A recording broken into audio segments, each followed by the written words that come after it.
I'm not sure that every person here is a little familiar with my pictures. I want to start to show just a few pictures to you, and after we speak.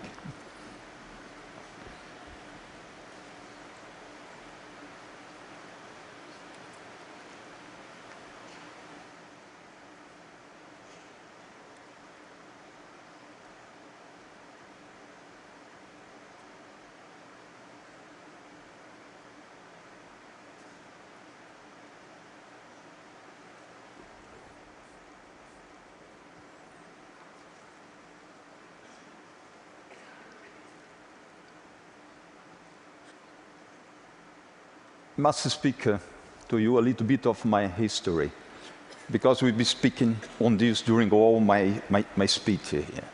I born in 1944 in Brazil, in the times that Brazil were not yet a market economy. I born in a farm that were more than 50% of rainforest yet. A marvelous place. I live with incredible birds, incredible animals, a swimming of small rivers with our caimans. It was about 35 families that live in this farm. And everything that we produce in this farm, we consume. Very few things went to the market. Once a year, the only thing that went to the market was the cattle that we produce. And we made the trips of about 45 days to reach the slaughterhouse, bring thousands of head of cattle, and put about 20 days traveling back to reach our farm again.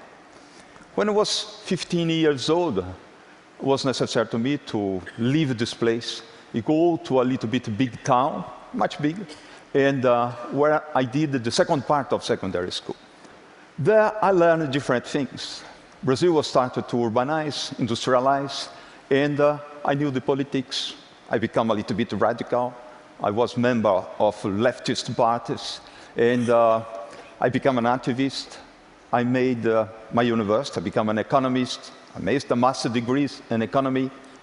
And the most important thing of my life happens also in this time. I met an incredible girl that became my best friend all my life long, and that my associate in everything that I did till now. My wife, Lélia Wanik Salgado. Brazil radicalized very strong. We fight very hard against the dictatorship. In a moment, it was necessary to us, or go to the clandestinity with a weapon in the hands, or leave Brazil. We were too young. And our organization thought that the better was to us to go out. And we went to France, where I made a PhD in economics. Lélia became an architect. I worked after for one investment bank. We made a lot of trips, finance development, economic projects in Africa with the World Bank. And one day, photography made a total invasion in my life. I became a photographer. Abandoned everything, became a photographer. And I started to do the photography that was important for me. Many people tell that I were a photojournalist, that I were an anthropologist photographer, that I were an activist photographer. But I did much more than that. I put photography as my life. I live totally inside photography, doing long-term projects.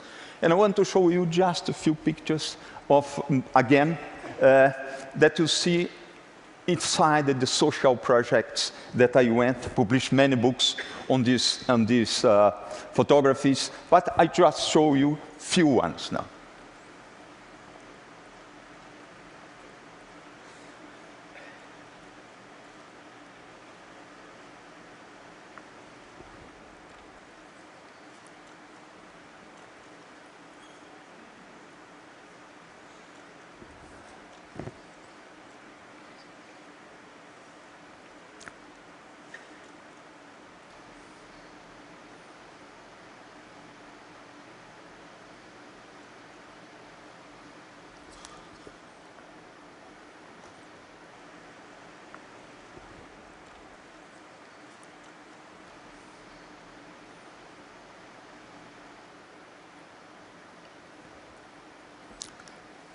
In the 90s, during the 94 to 2000, I photographed a story called Migrations. Became a book, became a show, but during that I was photographing this, I lived a very hard moment in my life. Most in Rwanda, I saw in Rwanda the total brutality.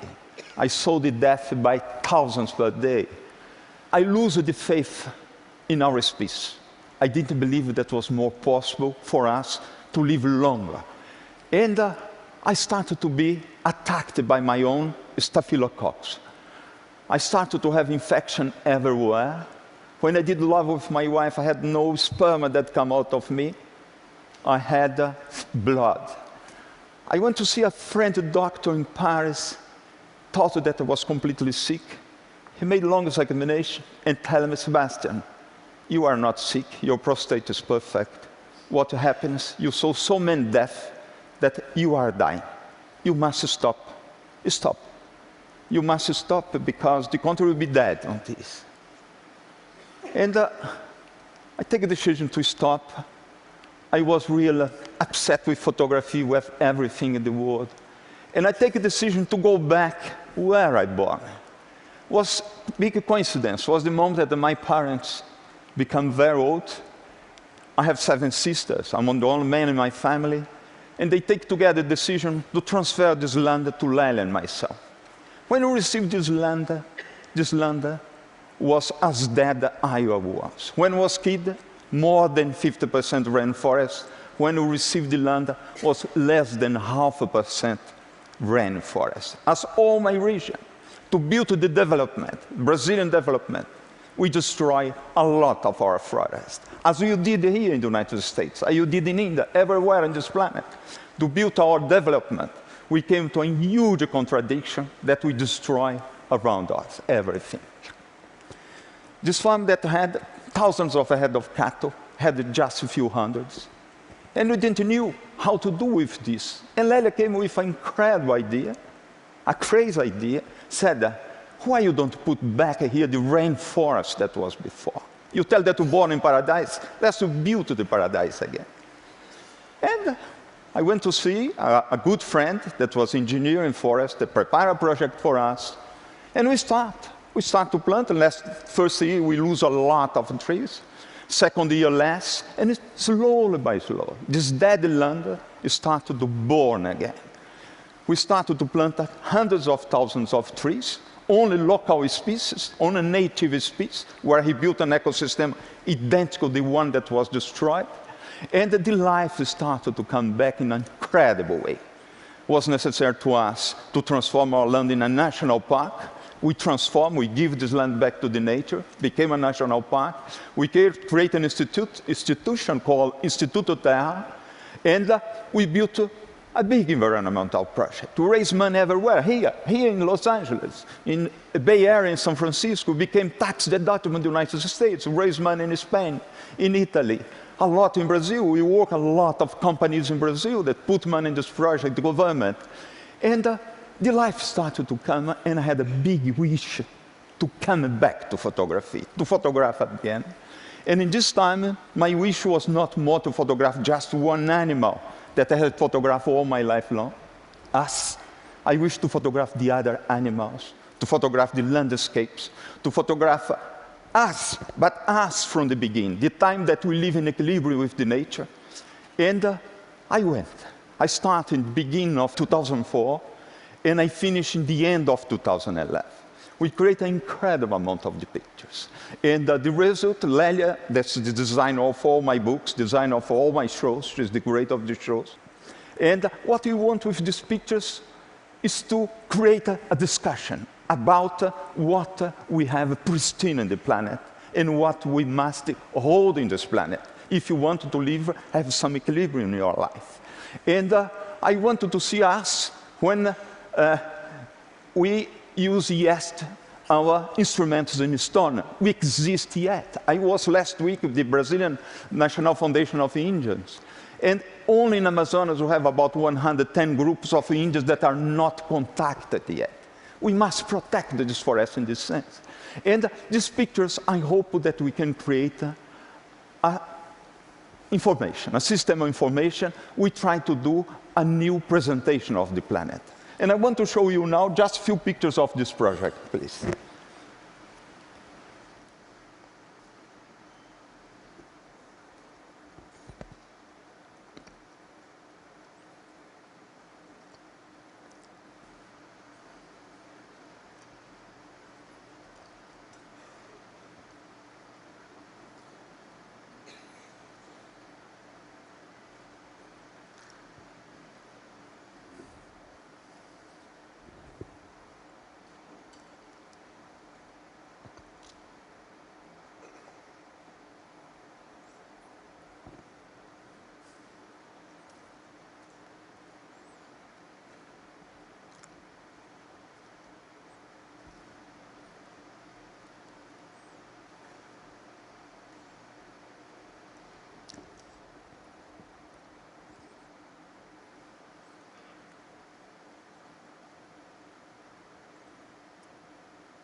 Well, this, thank you. Thank you very much.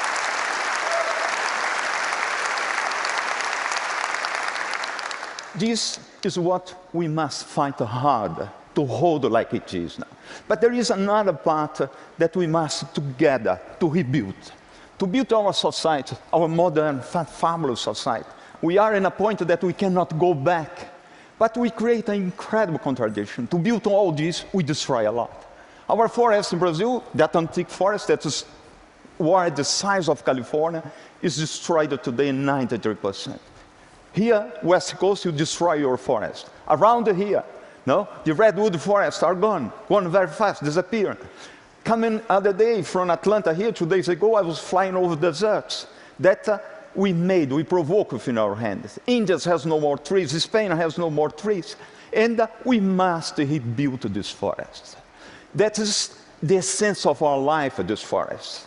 We need to breed. The only factory capable to transform CO2 in oxygen are the forest. The only machine capable to make the capture of carbon that we are producing, always, same if we reduce them, every activity that you do, we produce CO2, are the trees.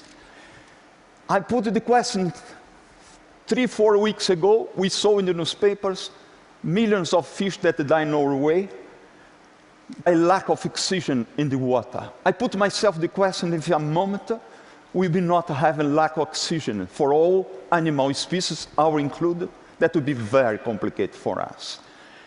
For the water system, the trees are essential. I give you a small example that you understand very easy. You happy people that has a lot of hair in your head, if you take a shower, take you 2-3 hours to dry your hair if you don't use a dryer machine. Me, 1 minute is dry. The same with the trees. The trees are the hair of our planet. When you have a rain in a place that you have no tree, just a few minutes, the water will arrive in the stream, bring soil, destroying our water source, destroying the rivers, and no humidity to retain. When you have the trees, the root system hold the water. All the branches of the trees, the leaves that come down, create a humid area, and they take months and months of the water, go to the rivers, and maintain our source, maintain our rivers. This is the most important thing when we imagine that we need water for every activity in life. I want to show you now, to finish, just a few pictures that for me is very important in that direction. You remember that I tell to you when I received the farm of my parents, that was my paradise. That was the farm. Land completely destroyed, the erosion there, the land dried, no?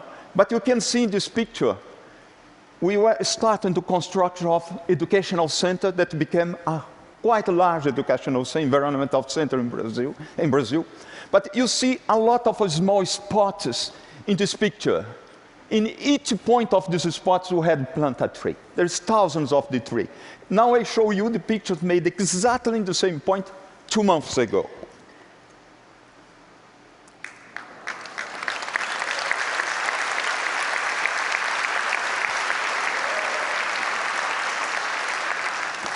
I tell you in the beginning that was necessary to us to plant about 2.5 million trees of about 200 different species in order to rebuild the ecosystem. And I show you the last picture. We are with 2 million trees in the ground now. We are doing the sequestration of about 100,000 tons of carbon with these trees. My friends, it's very easy to do. We did, no? By an accident that happened to me, we went back, we built an ecosystem. We, here inside the room, I believe that we have the same concern.